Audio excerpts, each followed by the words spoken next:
Bonjour à tous. Tout le monde joue, regarde ou connaît le football. Mais au fait, connaissez-vous vraiment l'origine de ce sport? En 2500 avant Jésus-Christ, les Chinois pratiquaient un ancêtre du football, le Tzu-Chu. Tzu veut dire donner un coup de pied au ballon, et Chu peut se traduire par ballon fait de cuir et bourré.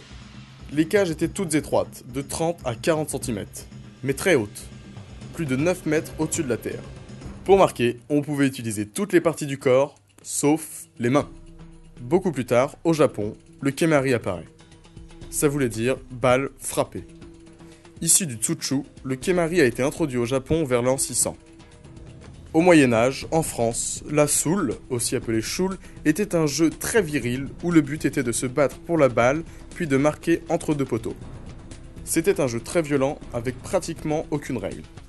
Il existe deux déclinaisons de la soule, une se jouant exclusivement aux pieds et l'autre se jouant avec les pieds et les mains. C'est la soule au pied qui donnera naissance au football. On estime que la soule est apparue en France et en Angleterre au XIIe siècle. Mais ce n'est qu'au XVIe siècle que la soule devient populaire. Ce fut très longtemps une activité dédiée au peuple, d'où le terme folk football utilisé par les Anglais au XIXe siècle, qui signifie football du peuple. Les règles de la soule variaient selon les régions. Au milieu du XIXe, les Anglais décidèrent de mettre en place un règlement.